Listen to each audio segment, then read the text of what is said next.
A batch of unbaked bread rolls that I prepared never made their way into the oven, when I discovered on hearing his laughter Skye throwing them across the kitchen to Bertie, who was happily catching and eating the raw dough.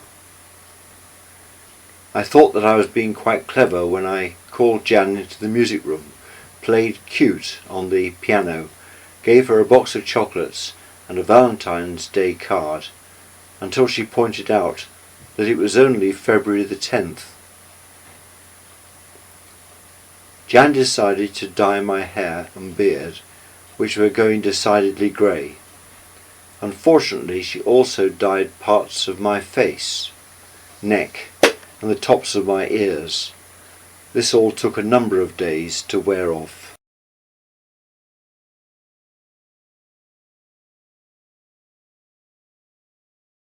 Jan called me Bodget and Leggett after the bed at Catherine's house, which I'd supposedly mended, collapsed. Staying with us overnight, Skye woke early and sat in Jan's chair in the living room to watch Bill and Ben. As Jan sat in the other chair, without being asked, he passed her glasses to her, saying, "There you are." Later he fetched a sweeping brush, which he presented to us in the drive, pointing to the drain which needed unblocking. Very observant for a 3-year-old.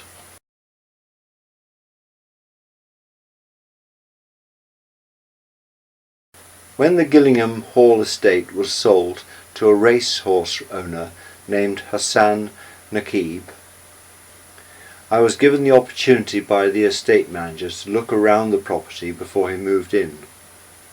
The bedroom in which Queen Victoria once slept, the 17th century priest hole, and the bricked up tunnel in the cellar which led to St Mary's Church.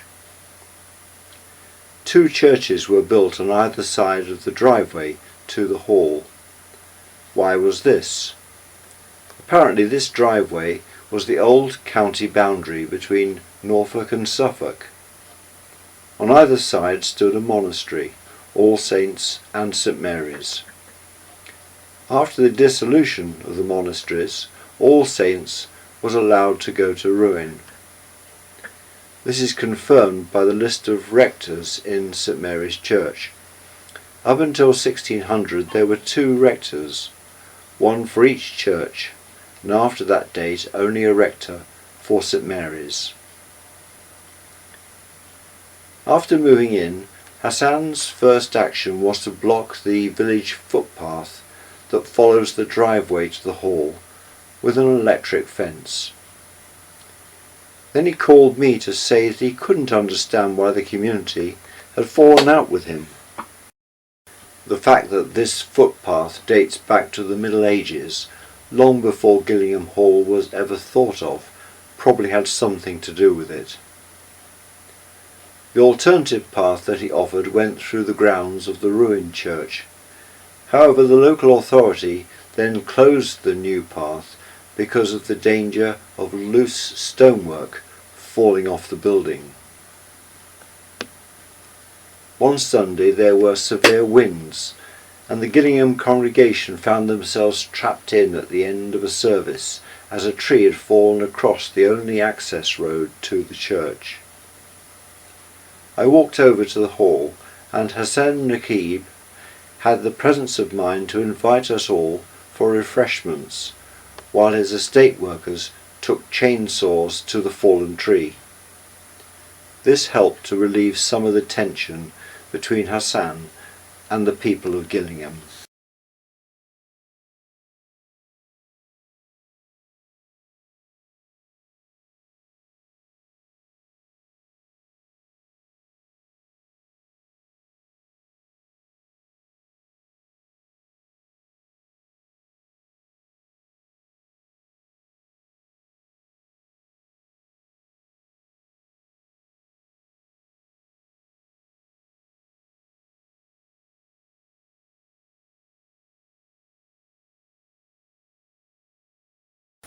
During this epidemic, I tried to telephone fortnightly the 13 local farmers who lived in the Waveney group, to inquire how they were coping during the present outbreak of foot and mouth disease. At Geldeston Hall, the flock, many of which were pregnant, was slaughtered because it had been in contact with contaminated sheep. However, no trace of the disease was found in them, and their bodies were taken away for incineration. It was a very difficult time for the farming community. Muriel Clark, who had been the organist at Ellingham and Kirby Cane churches for many years, had to have her legs amputated after suffering for some time. Her faith and determination to overcome her disability was quite inspiring. After 2 weeks in a special unit at James Paget Hospital, she was able, with the aid of a piece of wood, to transfer herself between wheelchair, armchair and bed. On the eve of the Mothers' Union garden party at the rectory, Jan and I prepared everything. Immaculately mown lawn, gazebos hired from the village hall, chairs borrowed, food prepared. All to no avail, as we experienced the most showery and blustery afternoon of the whole summer, and so the ladies had to sit in the lounge. Jan and I went to a garden party with Bishop David, the new incumbent of Rectory Meadow in Bramerton. Although neither of us wanted to go, it was a very pleasant evening, sitting in the garden chatting with a variety of clergy and spouses. I just love the card that Margaret sent me.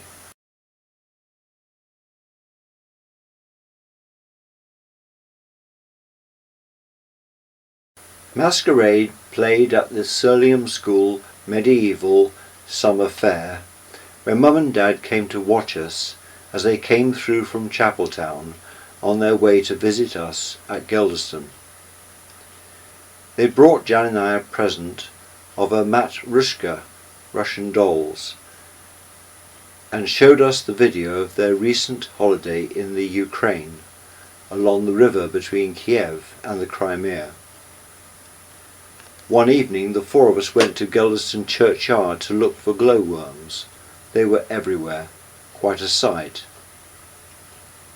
On the Sunday, Mum and Dad came to the group Holy Communion service at Geldeston, and on the following day I took them to Bressingham Steam Museum, where we went on a miniature train ride around the grounds.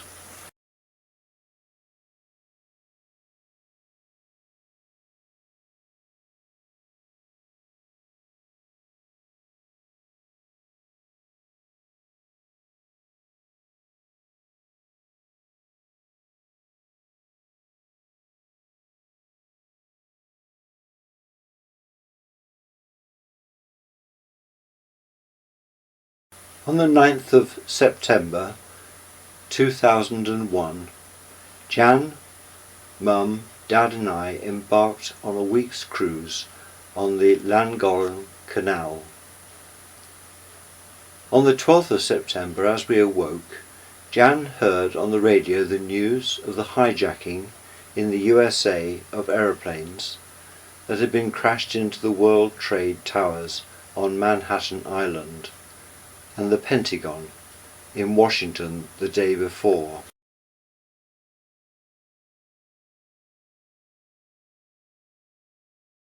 Set off at 8 a.m. over the Pontcilliat aqueduct to Trevor, where we entered the final narrow stretch of the canal leading to Llangollen. There we bought several newspapers to catch up with the dreadful news, and began the return journey. Bertie jumped from the boat awkwardly and badly injured a joint in his leg. So from this stage of the holiday he had to stay in the boat most of the time, hopping around on 3 legs. Back home the vet in Norwich identified a broken bone, so his leg was put in plaster. Jan and I visited Castle Mall in Norwich to buy a new television, and found the place almost deserted.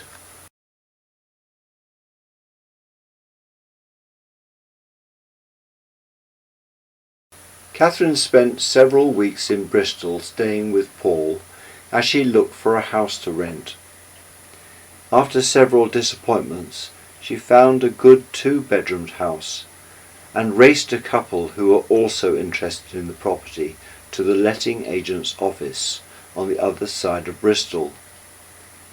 They went in their car, and Catherine used a combination of running, buses and a taxi.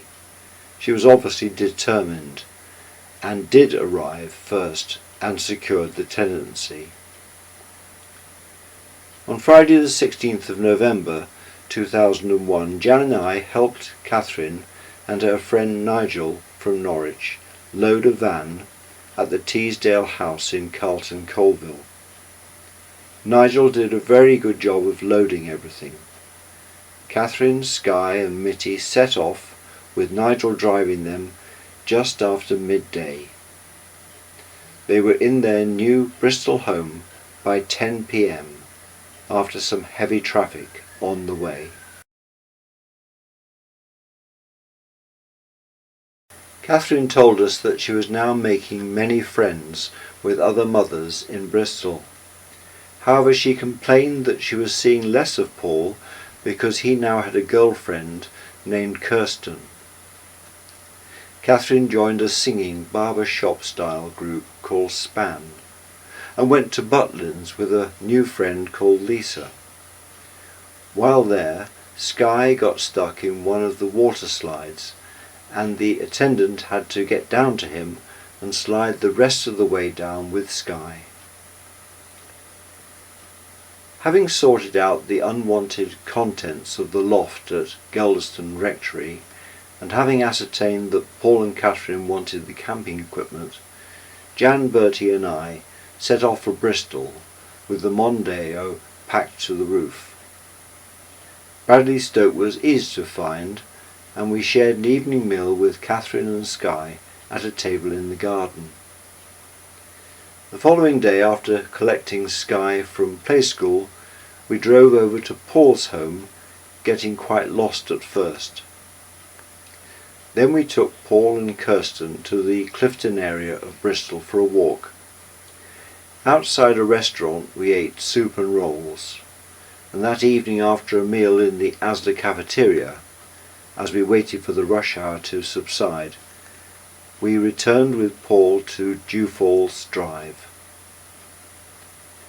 The following day we bought 4 B&Q freestanding shelf units, erecting them while Catherine and Paul went into Bristol in the evening. In the morning, Skye, Jan and I built the swing that we had brought from Norwich. After we'd returned to Norfolk, Paul rang to say that he'd passed all his examinations and so was set to start the degree course in software sound engineering at the University of the West of England. Catherine rang to say that she'd been offered her first choice of school for Skye. However, for the first few weeks he would only be going in the mornings, and so Catherine would need someone to care for him in the afternoons while she began the nursing course. One morning we came down to find a bunch of flowers left on the doorstep by Phil Day for Jan